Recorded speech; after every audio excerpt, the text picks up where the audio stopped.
Next అంశం గురించి మనం మాట్లాడదాం. ప్రభుత్వ పాఠశాలలో చదువుకున్న విద్యార్థులకు సంబంధించిన మధ్యాహ్న భోజన పథకానికి సంబంధించి కొన్ని వ్యాఖ్యలు చేశారు గరికపాటి. అసలు ఆయన ఏమన్నారు, ఈ అంశం గురించి మనం చూద్దాం. గరికపాటి నరసింహారావు అసలు ఇంట్రొడక్షనే అవసరం లేని పేరు. ఆయన ఒక రచయిత, అవధాని, పురాణ ఇతిహాసాల్లోని ఎన్నో విషయాలను ప్రజలకు సులభంగా అర్థమయ్యేలా చెప్పడంలో దిట్ట. అలాంటి గరికపాటి ఇప్పుడు కొన్ని కాంట్రవర్సీ వ్యాఖ్యలు చేశారు. స్కూల్కి వెళ్లే పిల్లలకు మధ్యాహ్న భోజనం అవసరమా అంటున్నారు. చదువుకుంటే చదువుకోమనండి, లేదంటే వెళ్ళిపోమనండి. కోడిగుడ్డు కోసం స్కూల్కి వస్తారా? మాస్టర్లు చదువు చెప్పకుండా గుడ్ల లెక్కలు రాయడానికే సరిపోతోంది. ఇవి ఆయన వేస్తున్న ప్రశ్నలు. ఇప్పుడు ఇది అనేక విమర్శలకు దారితీసింది.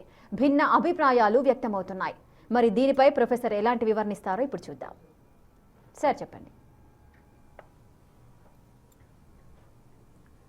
అంటే నేను కూడా చూశాను, ఆ వ్యాఖ్య చాలా అభ్యంతరకరమైనటువంటి వ్యాఖ్య, అనుమానమే లేదు. ఎందుకంటే గరికపాటి గారు గొప్ప పండితుడు, సాహితీవేత్త.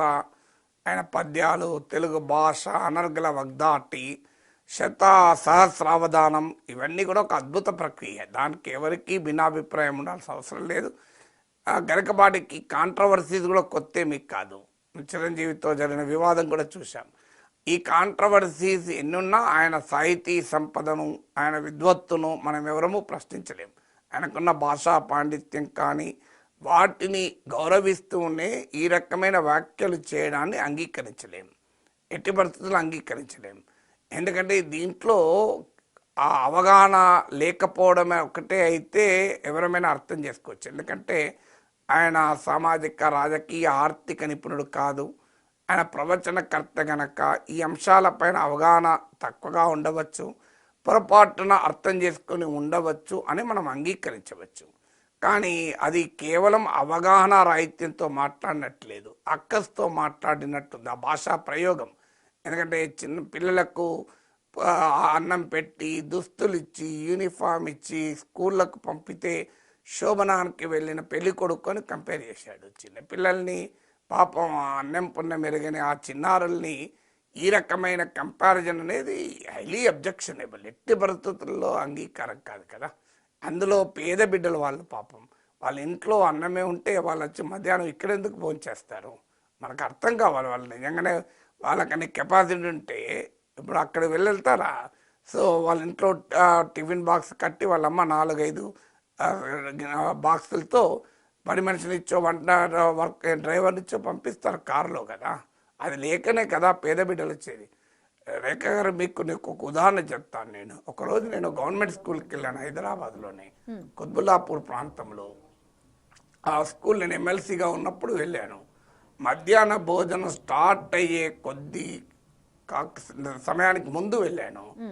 ఆ స్కూల్లో టీచర్ క్లాస్ చెప్తున్నాడు, పిల్లలు క్లాసు వింటున్నారు. సడన్గా విండో బయట చూస్తే ఒక 4-5 ఏళ్ళ బిడ్డ ఒక బౌల్ పట్టుకొని, గిన్నె పట్టుకొని ఆ విండో దగ్గర నిలబడ్డది.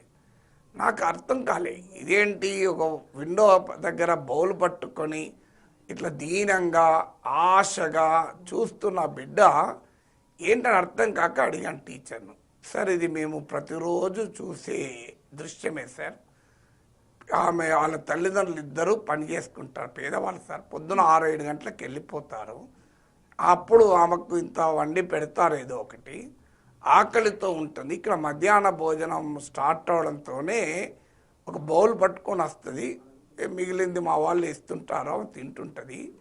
అందువల్ల ఈసారి ఎప్పుడు క్లాస్ అయిపోతుంది, ఎప్పుడు వాళ్ళు భోజనానికి వెళ్తారు అని చూస్తూ ఆ బిడ్డ బౌల్ పట్టుకున్నది. కళ్ళకు నీళ్ళు వచ్చాయి. గరికపాటి గారికి రిక్వెస్ట్ ఏంటంటే, ఒకసారి వెళ్ళండి మీరు ఆ స్కూళ్ళకు, ఆ పేద బిడ్డల పరిస్థితి ఏంటో అర్థమవుతుంది. కోటిలో ఒక ఉమెన్స్ స్కూల్ ఉంది. నేను ఎమ్మెల్సీగా ఉన్నప్పుడు ఒకసారి వెళ్తే ఆ బిడ్డలతో మాట్లాడాను, ఆడబిడ్డలతో. తల్లి, మీరు ఎప్పుడు లేస్తారు ఉదయాన్నే అడిగాను. అంటే మేము 7-8కి లేస్తాం సార్ అన్నారు. లేదమ్మా, 5 గంటలకే లేవాలి, లేచి 5 గంటలకైతే ఫ్రెష్గా ఉంటుందని ఉపన్యాసం ఇచ్చాను. పాప ఆ బిడ్డ కాస్తారంటుంది. ఏం తల్లి, ఒక్కసారి లేస్తే అలవాటు అవుతుంది, ఇబ్బంది ఏముండదు అని మళ్ళీ నేను లెక్చర్ ఇచ్చాను. అప్పుడు ఆమె చెప్పింది, లేదు సార్, మా అమ్మ 14 ఇళ్లలో పని చేసుకుంటారు సార్. అక్కడ వాళ్ళు మిగిలిన అన్నము కూరలు ఇస్తే తెస్తారు సార్. అది రాత్రి అయితే పాసిపోతుందని మేము 6 గంటల లోపే తింటాం సార్. పొద్దున్నే లేస్తే ఆకలి అవుతుంది సార్, అందుకే లేటుగా లేస్తాను సార్. అది ఇవ్వండి పేద బిడ్డలు. గరికపాటి గారు, ఇది మీకు భావ్యం, ఒకసారి ఆలోచించండి. మీరు వెళ్ళండి ఆ ప్రభుత్వ పాఠశాలలకు, ఇలాంటి దీన గాథలు అనేకం కనబడతాయి. బ్రోకెన్ ఫ్యామిలీసు, అసలు అత్యంత భయంకరమైన సామాజిక ఆర్థిక స్థితిగతులతో ఉన్న బిడ్డలు చదువుతారు. ఇలా ప్రభుత్వ స్కూళ్ళకు మేము వందలాది స్కూళ్ళకి వెళ్ళాము. వందలాది స్కూల్, వేలాది మంది బిడ్డలతో మాట్లాడిన అనుభవంతో చెప్తున్నాను. చాలా అన్యాయం ఇది పేద బిడ్డల పట్ల అంత అక్కస్తో. మీకు ఇంకా రీసెర్చ్ స్టడీస్ కూడా చెప్తాను. ఎన్టీ రామారావు 2 రూపాయల కిలో బియ్యం వచ్చినప్పుడు ఇలాగే అవహేళన చేశారు. కానీ అప్పుడు కేఆర్ వేణుగోపాల్ అని, తర్వాత ప్రధానమంత్రి కార్యాలయంలో పనిచేసినటువంటి one of the finest and honest IAS officers మన దగ్గర, ఆయన దానిపైన రీసెర్చ్ చేశాడు. డెలివరెన్స్ ఫ్రమ్ హంగర్ అని సేజ్ పబ్లికేషన్ బుక్ కూడా వచ్చింది దానిపైన.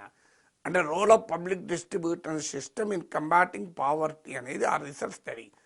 ఇది 40 ఏళ్ల కింద స్టడీ. ఏం చెప్పిందంటే 2 రూపాయల కిలో బియ్యం అమలయ్యాక ప్రజల పౌష్టికాహార స్థాయి పెరిగింది అని చెప్పింది.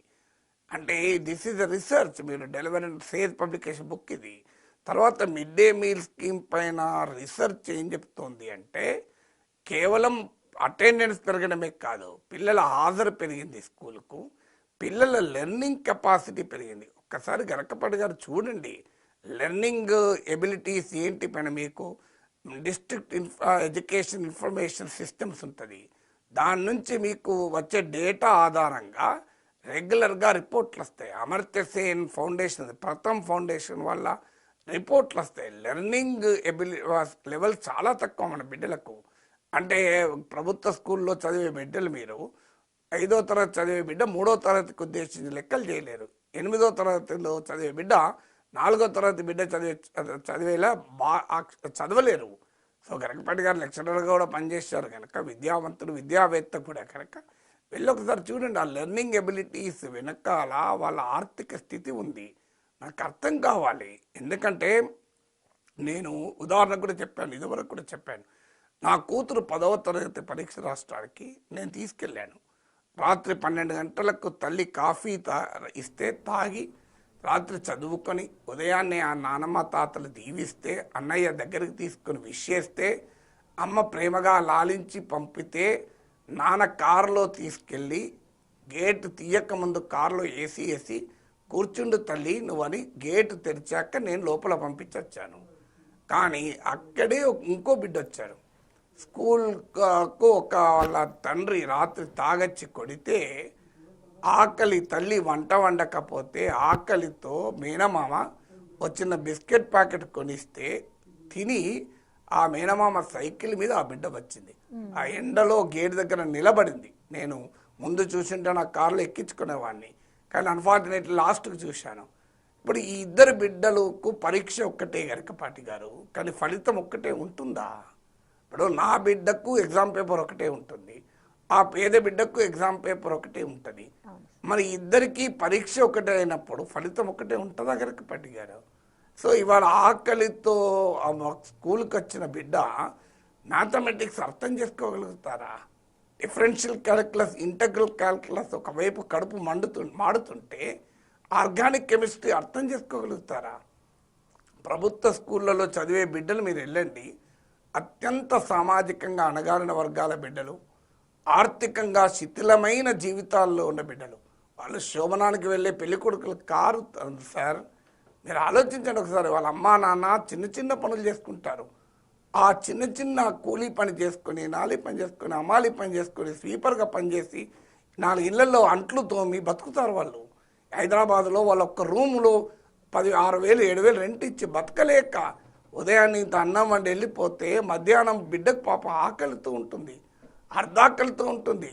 మీకు అమర్త్య సేన్ అన్నాడు, ఇండియాలో ఆఫ్రికా లాగా ఆకలి కేకలు ఉండకపోవచ్చు, సోమాలియా లాగా, but there are conditions of semi starvation and hunger అన్నాడు అమర్త్య సేన్. ఒకసారి చదవండి పొలిటికల్ ఎకానమీ ఆఫ్ హంగర్ అని అమర్త్య సేన్ రాసిన పుస్తకం. సో అందువల్ల దయచేసి మీ ప్రవచనాల పట్ల నాకు గౌరవం ఉంది, మీ సాహితీ సంపద పట్ల, మీ విద్వత్తు పట్ల, మీ భాషా సంపద పట్ల, మీ పద్య సంపద పట్ల సంపూర్ణమైన గౌరవం ఉంది. ఇప్పటికీ గౌరవం ఉంది. ఈ వ్యాఖ్యల తర్వాత కూడా గౌరవం ఉంది. నేను వాస్తవంగా ఇది వారం రోజులుగా చర్చలోకి వచ్చినా నేను కామెంట్ చేయలే. ఎందుకు చేయలేదంటే గరికపాటి వారి పట్ల గౌరవం వల్ల బహుశా ఆయనే ఉపసంహరించుకుంటాడేమో. ఎందుకంటే కొన్నిసార్లు మనం అందరము మనుషులమే, తప్పుడు అవగాహనతోనో ఏదో తప్పుడు సమాచారంతో మాట్లాడచ్చు. దాని వెంటనే నేను పొరపాటు మాట్లాడాను అని పశ్చాత్తాపడచ్చు. పశ్చాత్తాపం మించింది లేదని మన ధర్మశాస్త్రాలే చెప్పాయి కదా. అయ్యా మీరే చెప్పిన శ్లోకం చెప్తాను నేను. మహాభారతంలో గరికపాటి గారు చెప్పిన శ్లోకం ఏమని చెప్పాడు గరికపాటి గారు? మీకు వేదవ్యాసుని వినాయకుడు అడుగుతాడు, ఇదేమి చిన్న కథ అన్నదమ్ముల పిల్లల మధ్య, దీన్ని ఇంతగా సాగదీయాలా అని అడిగితే బ్రీఫ్గా చెప్పలేరా సంక్షిప్తంగా అని వేదవ్యాసుని వినాయకుడు అడిగితే వేదవ్యాసుడు ఏమంటాడు తెలుసా? వినాయక 1700 శ్లోకాలు కలిగిన మహాభారతమే కాదు, వేదాలు, వేదాంగాలు, ఉపనిషత్తులు, ధర్మశాస్త్రాలు, మహాభారతాలు అన్నిటి సారం 1/2 శ్లోకంలో చెప్తా రాసుకో అన్నాడు. అని ఏమన్నాడు? పరోపకారాయ పుణ్యాయ పాపాయ పరపీడన అన్నాడు. అంటే పరోపకారాన్ని మించిన పుణ్యము లేదు అన్నాడు. నేను ఈ మధ్య వేటపాలెం అనే గ్రామానికి వెళ్ళాను. అక్కడ ఒక కుటుంబం ఉంది, 100 ఏళ్ళుగా మధ్యాహ్న భోజనం కాలేజీకు స్కూల్కి పోయే బిడ్డలకు వాళ్ళ సొంత ఖర్చులతో పెడుతుంటారు. అంటే మన తెలుగు రాష్ట్రాల్లో ఉమ్మడి ఆంధ్రప్రదేశ్లో మధ్యాహ్న భోజనం అమలు కాకముందు తమిళనాడులో ముందు అమలైంది. అక్కడ కూడా అమలు కాకముందు ఆ వేటపాలెం కుటుంబం ఇప్పటికీ పెడుతున్నారు, ఈవెన్ టుడే. ఇది భారతీయ సంస్కృతి. అన్నదానాన్ని మించినటువంటి దానం లేదని మీరే అనేకసార్లు చెప్పారు. అన్నదానాన్ని మించిన దానం లేదని ధర్మశాస్త్రాలు ఘోషిస్తుంటే ప్రభుత్వం అన్నం పెట్టడం తప్పని ఎలా అనగలరండి? అది కూడా పేద బిడ్డలకు. మీకు గరికపాటి గారు తెలియదు అనుకుంటాను.